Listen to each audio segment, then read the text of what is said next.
Bonjour à tous, je suis ravi de vous retrouver pour la deuxième émission de la vidéo d'hier. Voilà, c'est celle-ci, Top Altcoin, potentiel 1000 à 10 000%, c'est ma vidéo d'hier. Et j'avais pas eu le temps de la finir puisqu'en fait, il y avait 15 altcoins analysés, j'en ai fait que 7, j'avais fait que la moitié environ. Et donc là, je vais faire la suite aujourd'hui. Donc parmi cette liste d'altcoins que j'analyse tous les mardis, je fais une analyse sur les altcoins et je refais les mêmes à chaque fois, c'est-à-dire ces 15-ci. Donc hier, cette fois-ci, j'ai divisé la vidéo en deux parties, j'ai pu faire ces altcoins là, alors j'ai pas fait AAVE, Filecoin et Siacoin, et on va enchaîner avec celle-ci. Je vais commencer par le Litecoin et ensuite on va faire déjà celle-ci, on verra ensuite s'il y a le temps d'en faire quelques-unes en plus. Alors là, effectivement, j'avais pas rafraîchi la page, donc vous voyez, c'est pas le même nombre de vues sur les deux vidéos donc précédentes simplement. Voilà, ici il est bien 17h chez moi, donc je fais ces analyses aujourd'hui le 10 mars à 17h. En tout cas, je les commence.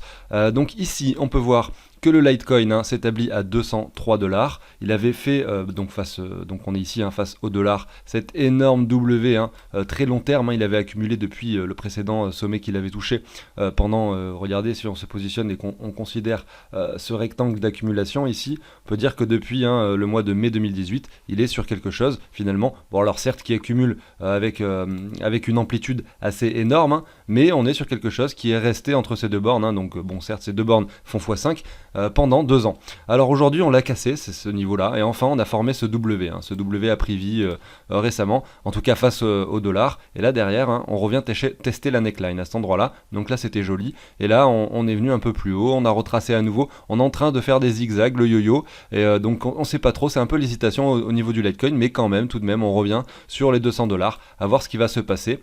Si on le regarde par rapport au Bitcoin, c'est là où justement c'est relativement intéressant, c'est qu'on est quand même relativement très bas. C'est que certes par rapport au dollar on voit qu'il reprend un peu de valeur, mais c'est pas encore la folie puisqu'il est encore très loin de son ancien ATH, et par rapport au Bitcoin on est vraiment sur un des niveaux les plus bas qu'il n'a jamais atteint finalement.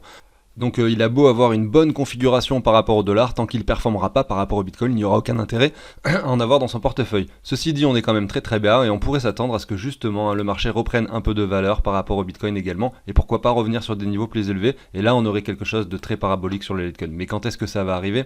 Je ne sais pas, on est déjà là au mois de mars, il y a beaucoup d'altcoins qui ont performé, et celle-ci, pas forcément énormément. On a cette grande trendline ici, vous le voyez, qui est venue chercher les 3 sommets, là sur du long terme en weekly, et on a cette seconde trendline, vous le voyez, que j'ai tracé, donc sur quelque chose de plus court terme. Voilà en daily, on vient le chercher en tant que résistance une fois, 2 fois à cet endroit-là, là en tant que support une fois. On a joué pas mal de fois sur ce niveau-là, donc c'est intéressant de voir que déjà on l'a cassé. On l'a cassé, mais ça suffit pas, il va falloir que l'on s'affranchisse de ce niveau-là et de cette seconde trendline et de voir des W derrière avant de pouvoir se dire qu'effectivement c'est un investissement intéressant. Moi j'en ai dans mon portefeuille, j'en achète depuis déjà bien longtemps, je ne pensais pas effectivement qu'il serait si peu faire performant, peut-être que ça va venir plus tard, en tout cas c'est ce que j'espère. On suivra ça sur la chaîne tous les mardis, mais vous le voyez ici, depuis la semaine dernière, il n'y a pas grand chose de plus à dire, on est vraiment sur le bottom. Pour moi il n'y a pas de niveau intéressant d'achat ici. Il faudrait par exemple, pour faire un premier bon palier d'achat, il faudrait par exemple que ce token revienne par ici, et là derrière on pourrait se mettre un Fibo comme ceci, vous voyez, et derrière essayer d'acheter justement dans la zone de rechargement, et là peut-être qu'il y aurait un achat à faire pour si jamais on casse ce W, mais vous voyez pour l'instant il n'y a rien à faire. Moi j'attendrai effectivement qu'on nous forme quelque chose, qu'on nous dessine quelque chose de propre, et puis qu'on puisse se positionner des paliers d'achat. Après, vous pouvez effectivement commencer à acheter maintenant parce que le prix est très très bas, donc c'est intéressant. Mais effectivement, là, la configuration nous indique que potentiellement on est prêt à aller plus bas sur le Litecoin, en tout cas par rapport ici au Bitcoin. Si jamais le Bitcoin se décide à grimper dès maintenant, à casser ces 58 000, là le Litecoin, je ne serais pas étonné de le voir encore longer cette trendline un moment. Donc certes, peut-être que par rapport au dollar, il va monter un petit peu. Mais voilà, rien de bien fabuleux pour l'instant. On verra ce qui se passera sur ce token. On continue ici avec IGLD par rapport au Bitcoin, et le Fibo que j'ai tracé ce matin est vraiment pertinent. On est venu toucher pile poil les 161,8 aux alentours de 5000 Satoshi. Le cours est ensuite retourné à la baisse, vous le voyez ici, et là, donc je vais retirer maintenant cette zone là. Donc pour quelqu'un qui souhaite en accumuler, effectivement, nous avons eu un bon niveau d'achat à cet endroit-là parce que vous savez, hein, c'est pas mal d'acheter par palier sur plusieurs niveaux, surtout sur un marché qui fait ça et qui fait au bas comme ceci. On se met un petit Fibo et on cherche à acheter les 61,8. Hein. C'est comme ça que ça se matérialise de façon régulière. Il y a également les 78,6 comme je le dis. Donc là, bon premier point d'achat et pourquoi pas, hein, si le marché le décide, aller rechercher cette zone de rechargement pour chercher un nouveau point d'achat plus bas. Soit on vient toucher les 78,6, soit on ne le fait pas, on s'arrête avant et on dessine un W pour essayer, on pourrait essayer d'acheter effectivement ce W. On peut voir que les volumes sont décroissants ici, ce qui veut dire que l'intérêt sur IGLD a diminué. Leur application Maillard est sortie, il y a eu on va dire une grosse euphorie sur ce token, hein, et derrière cette purge qui était forcément, on va dire, inévitable, hein, après un marché haussier, on a très régulièrement des baisses et il faut s'y attendre. Voilà, donc soit ça se passera comme je l'ai dessiné ici à l'écran, soit effectivement, et ben là on a peut-être déjà touché le bottom et que donc si cet actif est vraiment très bullish et qu'il y a une grosse pression acheteuse derrière, pourquoi pas nous former un W comme ça et aller directement chercher un nouvel ATH par rapport au Bitcoin et donc par rapport au dollar, a priori ça sera la même chose. On enchaîne avec Omisego par rapport au Bitcoin. Nous avons également cette énorme trendline assez long terme qui vient chercher les cours depuis le mois d'août 2020. Nous avons une divergence qui s'était dessinée au niveau du cours, hein. Regardez, je vous mets le MACD, le MACD, excusez-moi, ici en bas. Nous avons donc cette divergence qui est dessinée et matérialisée comme ceci, avec donc des volumes qui ont été croissants pendant cette période, et des cours, hein, ici bel et bien décroissants, on le voit ici, hein, regardez, hop, si je reprends cette trendline, voilà, des cours décroissants. Donc qu'est-ce que ça veut dire? Ça veut simplement dire que voilà, donc on a plusieurs éléments qui nous indiquent que le cours est peut-être prêt à grimper par la suite. Nous avons cette divergence, excusez-moi, nous avons la cassure de cette trendline. Alors c'est pas encore suffisant, on va attendre un W. Donc là des W il y en a eu sur du plus court terme, sur du 4 heures. On les voit ici, hein, regardez ces petits mini W qu'on observe qui ont été faits sur plusieurs, sur plusieurs fois. Donc même on peut les encadrer par une trendline, hein, ces W, donc c'est assez propre. Avec même le dernier qui casse et qui va au-dessus de cette trendline. Voilà, finalement c'était un fake out. Enfin voilà, vous comprenez un peu l'idée, on est revenu plus bas. Et donc là maintenant peut-être qu'on est prêt à nous former quelque chose de plus long terme. Quelque chose qui peut-être serait même visible, hein, sur du weekly, vous voyez, tac, on le verrait ici en weekly. Et donc ça nous ferait un W sur du plus long terme, donc beaucoup plus fiable, qui serait après cette cassure de trendline également, qui serait dessiné de cette façon-là, vous le voyez, comme ceci. Là on vient chercher des niveaux qui sont a priori relativement pertinent. Ça ne veut pas dire qu'on ne va pas aller plus bas, mais effectivement c'est des niveaux pertinents puisque nous sommes dans la zone de rechargement, même pile poil sur les 78,6 actuellement. Le cours là nous a dessiné 3 jours assez négatifs, hein, vous le voyez ici. Donc à voir justement si on est prêt à aller plus bas, ou si le cours va continuer sa poussée, hein, peut-être pour remonter sur ces niveaux précédents et peut-être nous confirmer ce W que vous visualisez ici à l'écran. En tout cas, pour un palier d'achat, clairement, les niveaux actuels sont intéressants, hein. Là c'est intéressant, quand on était là-haut ça l'était pas, là ça l'est puisqu'on revient sur la zone de rechargement pour faire un potentiel W.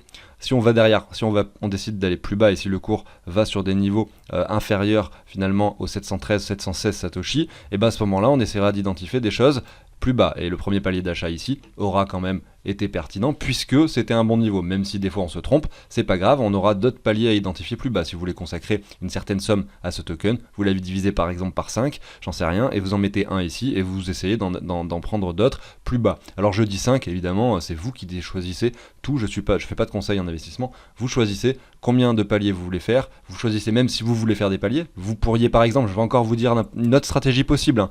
Ça serait par exemple d'acheter ici la totalité de ce que vous voulez. Si on casse donc c'est ce niveau-là, et ben dans ce cas-là, vous revendez, vous décidez que vous avez perdu le trade. Si jamais on remonte ici, et ben ici, vous revendez, donc là il y a quasiment 100%, hein, ici, entre là et là. Vous voyez, c'est quasiment 100%. Donc si ça retourne ici, vous revendez la moitié. Comme ça, vous récupérez votre mise de départ et vous gardez l'autre moitié pour aller plus haut. Vous voyez, donc c'est vraiment chacun sa stratégie. On n'est pas obligé de faire tous pareil. Et il n'y a pas qu'une solution qui marche. Il y en a plein. Et chacun doit le faire de sa façon. Voilà, tout simplement. Moi, je suis juste là pour vous montrer graphiquement les niveaux clés et ce qui est pertinent. Voilà, là, c'est un niveau clé. On pourrait effectivement retourner par ici. Si on confirme cette énorme W par le haut, là, je le dirai sur la chaîne, signal fort d'achat pour du plus long terme, hein, pour peut-être revenir dans un premier temps chercher les niveaux qui sont par ici aux 5400 Satoshi, c'est les niveaux qui étaient atteints l'été dernier. Voilà, donc vous voyez, il y aura ces niveaux-là à suivre sur la chaîne tous les mardis dans la série des altcoins. Donc au passage, hein, n'hésitez pas à vous abonner. Vous le voyez ici, je suis sur Omisego maintenant par rapport au dollar, simplement pour jeter un œil rapidement au graphique par rapport au dollar. Et on peut voir que nous avons eu cette jolie accumulation de la même façon. L'été dernier, vous voyez, il y avait ces grosses bougies rouges qui sont similaires à celles que l'on a vues sur le graphique précédent. Vous voyez que là, cette fois-ci, on est beaucoup plus haut, effectivement, puisque le Bitcoin est très haut. Donc par rapport au dollar, effectivement, lui, il a 5 $, ce qui est plus bas que ces niveaux quand le Bitcoin était là, il avait touché les 9 $, quand le Bitcoin était à 8000 $. Donc vous comprenez bien que là, le Bitcoin est maintenant à 50 000, lui il est toujours à 5 $, mais voilà, par rapport au Bitcoin, il est quand même bien plus bas. Donc à voir ce qui va se passer. Il n'y a pas grand chose à identifier en fait par rapport ici au dollar. On a cette droite de tendance, tant qu'on reste au-dessus, on pourrait estimer que effectivement le marché pourrait continuer à pousser. Si le marché décidait d'aller plus bas par rapport au Bitcoin et qu'on va en dessous des 707 Satoshi dont je parlais tout à l'heure, peut-être qu'il va être prêt à retourner tester cette trendline. Donc là, il y aurait effectivement un niveau pertinent d'achat qu'on pourrait identifier grâce à ce graphique également. Et derrière, si on vient casser ce niveau, de toute façon c'est ça le niveau clé, c'est les corps de chandelle que l'on voit, parce que les mèches, donc c'est des mèches, on peut le voir d'excès ici en weekly. Si on casse ces corps de chandelle, là on aura un niveau intéressant sur le Omisego pour espérer une hausse un peu plus prononcée qui pourrait nous amener ici aux 20 $, 22 $, 24 $ pour revenir sur ces ATH précédents de 2018 si vraiment ce projet est très demandé et très acheté. Voilà, on verra ce qui se passera sur la chaîne donc tous les mardis, et je continue avec le Tezos que je regarde ici par rapport au Bitcoin. Donc si on se met ce Fibo là qui vient chercher cette hausse qui avait eu lieu en 2020, donc c'était début 2020, lors de l'alt season, tout ça on était allé sur des niveaux relativement hauts, on peut voir que c'est pareil comme Isego, on est revenu très très bas sur Tezos. Vous voyez que les tokens qui ont énormément performé lors de l'alt season 2020 ne sont pas forcément ceux qui ont performé là début d'année. Par exemple IGLD, par exemple Binance Coin, tout ça c'est des tokens qui ont performé en 2021. Et donc le Tezos, Omisego, etc., c'est des tokens qui avaient performé en août 2020. Donc est-ce que c'est des projets qui sont morts ? Je sais pas, mais moi de mon point de vue je ne pense pas. C'est simplement que ça se fait par phase tout ça, que des fois il y a des projets qui performent, des fois d'autres moins, et des fois c'est l'inverse. Voilà, tout simplement. Et ça il faut bien le retenir, c'est que c'est bien de diversifier son portefeuille, parce que des fois on va avoir un token qu'on a depuis 6 mois dans notre portefeuille et d'un coup il se met à monter alors qu'on pensait qu'il était mort, et heureusement on ne l'a pas vendu. Par exemple c'est l'exemple du Chiliz, moi j'en avais acheté en novembre 2019, finalement il montait pas, je l'ai revendu dans sa totalité et il monte maintenant. Vous voyez, donc c'est par cycle, et des fois il faut se forcer à garder certaines crypto-monnaies sur du plus long terme en espérant qu'elles montent par la suite. Même si elles montent pas, c'est pas grave, c'est pour ça qu'on en a plein, et que parmi toutes celles qu'on a, on en a certaines qui font partie des cycles dans lesquels on est à un instant T. Voilà, vous avez compris un petit peu l'idée générale de mon propos. Je vais maintenant aller voir le Tezos en daily. On a cette trendline qui est dessinée ici, qui est venue chercher les cours plusieurs fois en tant que résistance. On l'a cassé à cet endroit-là, donc c'est encourageant à voir ce qui va se passer. On a une configuration à peu près similaire à celle de Omisego finalement. Et voilà, donc je ne vais pas m'attarder là-dessus, mais vous voyez ici on a ce W, donc c'est la même chose. On a les 2-3 bougies rouges exactement comme sur Omisego. Ils suivent vraiment la même tendance, donc je ne serais pas étonné que si l'un performe, l'autre performe également. Et ici voilà, on est sur des niveaux intéressants. On doit revenir a priori sur les 78,6 comme d'habitude, je le trace pour être sûr. Voilà, on est revenu sur les 78,6 ici. Là on est en train de jouer dessus, donc effectivement à voir si le marché est prêt à nous former ce W pour le confirmer, ou s'il est prêt à aller plus bas. C'est la même chose que pour Omisego. Je continue avec Ada Cardano, et clairement j'adore ce graphique, je le trouve super joli et super propre, tout simplement parce que cette trendline a été testée. Bon, certes là on avait fait un petit excès par le bas ici en mars 2018, mais mis à part ça on peut voir que les touchettes sont assez parfaites. Même ici, alors là je suis en weekly, mais même en daily on peut voir que là regardez, on est revenu tester pile poil ce niveau là, à cet endroit là, donc c'était vraiment joli à observer même en direct. Alors qu'est-ce que l'on constate ici, Regardez ici, le MACD s'était emballé, il y avait vraiment de forts volumes à cet endroit-là. Regardez, les volumes ont été croissants aussi pendant cette période, enfin plus ou moins, vous le voyez à cet endroit-là. Donc il y a eu un intérêt massif pour ce token qui a pris la 3e position à un moment donné. Est-ce qu'il l'a encore? Je ne sais plus. Non, il est 4e, le Binance Coin est passé devant, regardez, donc c'est assez marrant à constater. Mais voilà, maintenant on a touché un sommet, on le voit ici. Si on se met un petit Fibo de prolongation, alors est-ce que je l'ai fait la semaine dernière? Je sais plus ce que j'ai fait avec vous, mais peu importe, je vais vous le faire ici. On voit qu'on a cassé les 161,8 et qu'on n'a pas touché la 2e target des 261,8, donc c'est pas forcément toujours pertinent à la lettre, les Fibonacci, effectivement. Là on s'est arrêté entre les deux, ce sont des choses qui arrivent, et donc là maintenant on retrace. Il va falloir, pour les personnes qui en ont dans leur portefeuille, et ben tant mieux, peut-être que les 161,8 que je vais vous représenter par ici était un bon niveau pour revendre, hein. Peut-être que maintenant, donc un bon niveau pour revendre, on va dire une petite partie de ce qu'on avait, surtout si vous avez profité de cette hausse, tout simplement, vous le savez.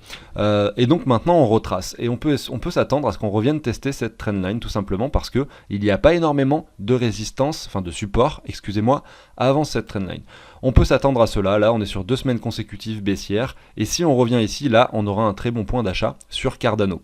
À savoir que il y a cette résistance à passer donc à cet endroit-là avant, vous le voyez ici, donc, et ce support, excusez-moi, et ce deuxième support à ce niveau-là. Donc on a ces 3 niveaux que j'ai dessinés ici, on va aller voir ce que ça donne en journalier. Voilà, on va aller voir, et je vais retirer un peu mes dessins jaunes que j'avais dessiné, voilà, bon, je vais laisser comme ceci. Voilà, donc on a ces 3 niveaux pour moi qui sont intéressants, à savoir un premier ici aux alentours de 1767 Satoshi, un second aux alentours de 1532 Satoshi, et un troisième ici aux alentours des 1300 Satoshi environ. Si on se met le Fibo de retracement, pour voir si ça correspond à quelque chose également sur le Fibo, c'est bien de jongler avec les deux éléments, on peut voir que justement cette trendline, elle serait pile poil au milieu de notre zone de rechargement, donc ça c'est intéressant à constater, hein. Et que cette ligne-ci, donc la ligne rouge que j'ai tracée là, elle représente les 61,8, et la ligne d'au-dessus, elle représente pas grand-chose. Voilà, donc c'est intéressant à voir que là, pour moi, hein, ces 3 paliers sont intéressants, à savoir que les 2 plus pertinents sont celles qui représentent les 61,8 de Fibo, les 78,6 et donc le niveau intermédiaire ici entre les deux. À voir si justement, sur un time frame plus court, le marché va nous dessiner des W par ici, et ça c'est ce qu'on essaiera de constater sur la chaîne, si le marché est prêt à y retourner, hein, sur ces niveaux de prix. Donc on verra la semaine dernière où on se situe, et je ne serais pas étonné que la baisse continue. Après effectivement, on va peut-être pas descendre d'un coup, hein, voilà, on peut faire quelque chose comme ça, hein, vous le savez. On verra ça sur la chaîne. Allez, je continue avec le link par rapport au Bitcoin. Et vous le voyez, hein, c'est pareil, lui avait énormément performé lors de l'alt season de l'été dernier. Il avait touché les 0,0016, effectivement les 0,0016 Bitcoin. Si on le regarde par rapport au dollar, on va faire un tour rapidement sur le link par rapport au dollar. On est sur des sommets. Hein, regardez ici, c'était l'été dernier, mais malgré tout, aujourd'hui, on s'établit sur un niveau quand même plus haut, parce que le Bitcoin a énormément performé, et malgré tout, regardez, hein, il a moins performé que le Bitcoin, hein, et voilà, on le matérialise très bien ici. Il valait mieux avoir du Bitcoin dans son portefeuille depuis le mois de septembre plutôt que du Link, parce que là regardez, on a fait, donc on est passé de, alors c'était combien, de 19 $ à 30, donc ça fait une performance de 60%. Le Bitcoin, quand on était au mois d'août, il était à 8 000 $, quelque chose comme ça, là il est à 58 000, voilà, donc je vous fais pas un dessin. On retourne maintenant sur le Link par rapport au Bitcoin, puisque effectivement, pour moi, c'est plus pertinent de le regarder comme ça. Ici, on met ce Fibonacci et on constate qu'on est revenu tester les 78,6 de Fibo. Donc, on est actuellement dans la zone de rechargement, hein. Donc, cette zone de rechargement, c'est intéressant, hein, pour quelqu'un qui souhaiterait en acheter pour du long terme. Là, on est sur quelque chose d'intéressant parce qu'on est en weekly et on est dans une zone de rechargement. Ici, en plus de ça, on a fait un V-bottom à cet endroit-là. Vous voyez, on avait quelque chose qui nous disait attention, le marché repart à la hausse. Et moi, je vous disais probablement la semaine dernière que là, il fallait faire attention puisqu'on avait un V-bottom et que le marché pouvait redescendre un petit peu plus bas avant de reperformer à nouveau s'il devait le faire. Parce qu'après, effectivement, on peut quand même imaginer un scénario plus bearish. C'est pas ce que j'envisage effectivement pour ce token, mais pourquoi pas. Et du coup, ici, maintenant, qu'est-ce qu'on peut se faire? Alors, si je me mets en graphique, on va aller voir en droite. Voilà, on va essayer de se faire ça comme ça. Voilà, et là, on revient. Donc, si on se met un Fibo comme ceci, je vais essayer de zoomer un petit peu. On revient également dans la zone de rechargement. Donc, je vous disais qu'on était dans la zone de rechargement. Elle est toujours représentée ici entre ces deux lignes, hein.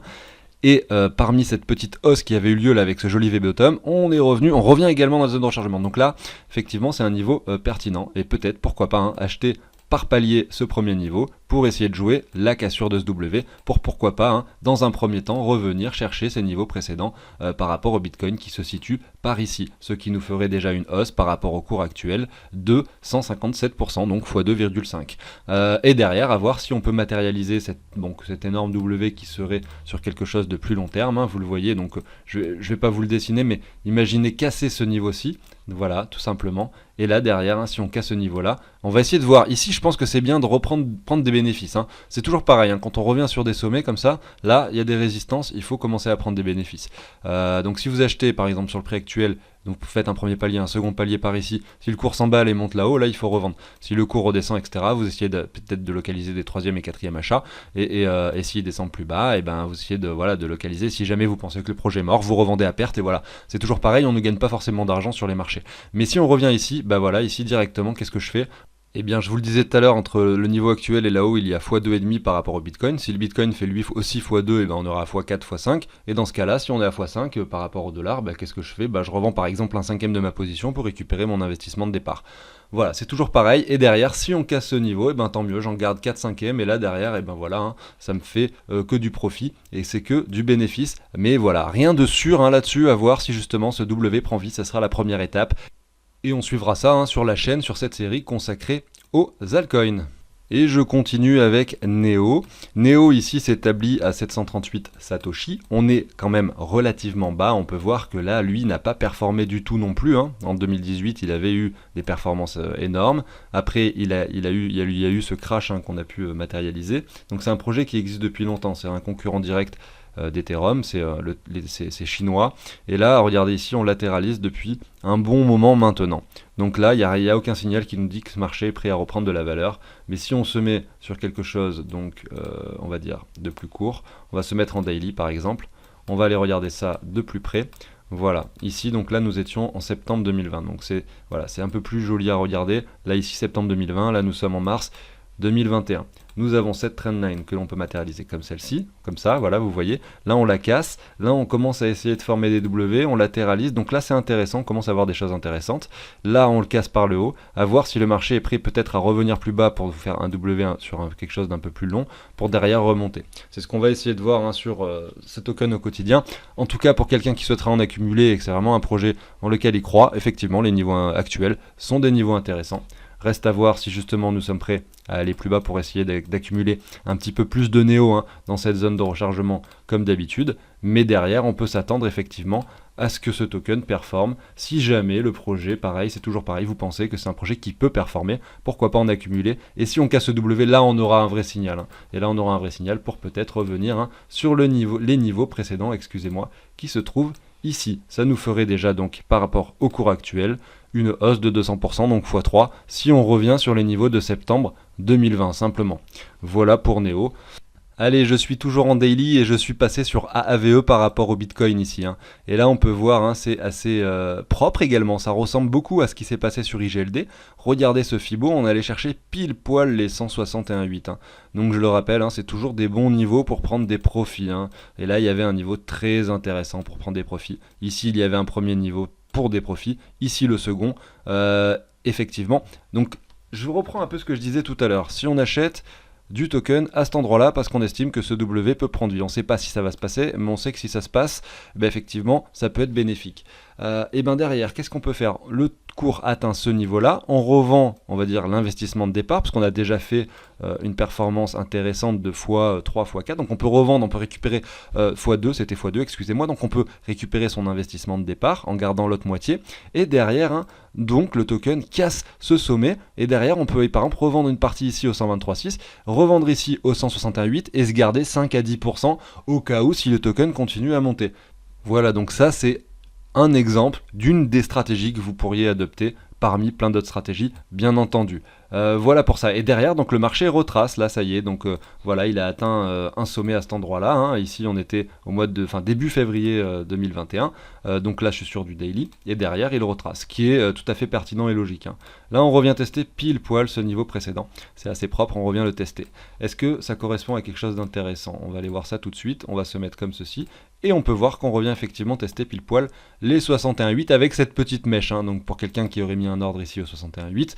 Alors je dis que vous pouvez mettre un ordre, etc. Vous pouvez aussi vous mettre une alerte et l'acheter par rapport au dollar à ce moment-là, hein, si vous ne voulez pas trader par rapport au Bitcoin. Là je regarde par rapport au Bitcoin, ça ne veut pas dire qu'il faut les acheter forcément par rapport au Bitcoin. C'est simplement que moi j'aime bien avoir des cryptos quand elles performent par rapport au Bitcoin. Et là derrière, donc, il commence à redessiner quelque chose un peu bullish. Et là, on voit cette bougie rouge. Moi, je serais pas étonné, hein, comme d'habitude. Là, c'est un bon premier palier, effectivement, de rachat. Si vous avez, donc, comme je vous le dis, acheté plus bas, revendu là-haut, peut-être qu'ici vous pourriez racheter, etc. Ou si vous avez jamais acheté de AAVE et que vous souhaitez en avoir parce que vous croyez fort en ce projet, bah là, vous avez peut-être effectivement un bon niveau d'achat qui était situé par ici. Effectivement, là, on est toujours sur des niveaux intéressants, mais malgré tout, je serais pas étonné qu'on revienne par là. Donc, se garder de l'argent pour acheter peut-être sur des paliers plus bas dans cette zone de rechargement serait peut-être également pertinent. Et là, effectivement, on va attendre de voir un peu ça, ce qui se passera sur la chaîne. Est-ce que des W vont se former? Est-ce que à l'inverse, ce sont des M? Est-ce qu'on va aller chercher des niveaux plus bas au niveau des 0,9? On suivra ça, hein, comme vous le savez, sur cette série d'altcoins. Voilà, donc il est 17h49, hein, et donc j'arrive sur la fin de cette vidéo. On peut voir que le Bitcoin continue à pousser aujourd'hui. Regardez, je suis en daily, on a fait encore une bougie verte. On est à 56 500 $, donc c'est intéressant à constater. Comme je l'avais dit, il était très probable qu'on revienne, hein, sur les niveaux précédents, donc des 58 000, et là c'est le niveau clé, hein. Est-ce qu'on va le transpercer pour ensuite s'en servir de support pour ensuite performer? Ou est-ce que justement on va s'en servir de résistance pour simplement retourner sur des niveaux plus bas et latéraliser plus longtemps, ce qui pourrait être profitable aux altcoins, hein, que nous venons d'analyser ou d'autres, mais aux altcoins en général si on a un Bitcoin qui stabilise sur une durée un petit peu plus longue. On va voir ce qui se passera. Ceci dit, ça arrive aussi, hein, de temps en temps, hein, ça arrive sur les marchés, hein, effectivement, qu'il nous fasse une feinte qui part à la hausse comme ceci et qui revienne intégrer les niveaux plus bas. Et dans ce cas-là, ben là, on se mettra un Fibo comme ceci pour essayer d'identifier une zone de rechargement plus basse. Enfin, vous voyez, il n'y a pas vraiment de règles, hein, c'est que de la spéculation et c'est très dur de savoir ce qui va se passer sur les marchés. Je vous donne simplement les niveaux clés. Voilà pour ça. En tout cas, je suis ravi de voir que le Bitcoin performe, que les crypto-monnaies performent en ce moment. J'espère que vous en profitez également. Et écoutez, je vous souhaite à tous une excellente journée. N'oubliez pas le petit abonnement, le petit like et le petit commentaire si le cœur vous en dit, hein, bien entendu. Activez la petite cloche pour ne pas manquer les vidéos quotidiennes. Et on se retrouve dès demain, hein, pour l'émission du jeudi, hein, consacrée au portefeuille fictif que j'ai créé depuis novembre 2020 donc, et que l'on suit au quotidien sur la chaîne toutes les semaines, tous les jeudis avec ce tableau que je vous partage également sous l'échange d'une donation. Vous avez plein d'infos sur ce tableau sur chaque vidéo, n'hésitez pas à aller voir. Ça vous permet de récapituler ce que vous avez sur chaque échange, de rajouter, donc avec le prix des crypto-monnaies, vous les mettez à jour en temps réel tout simplement en changeant cette valeur. Et derrière, donc vous allez mettre toutes vos propres crypto-monnaies, vous aurez un tableau de bord avec vos gains ou vos pertes, hein, si vous perdez de l'argent évidemment, avec donc vos sous actuels. Donc là c'est 21 000, avec l'investissement de départ qui était de 10 000, donc le ROI de 115%, la répartition en pourcentage de chaque crypto-monnaie. Il y a plein de données. Je vous invite à aller voir la vidéo d'hier où je parle de ce tableau, notamment sur les 3 dernières minutes de la vidéo d'hier. Voilà pour ça, écoutez, je vous souhaite une très bonne journée et je vous dis à demain. Salut tout le monde!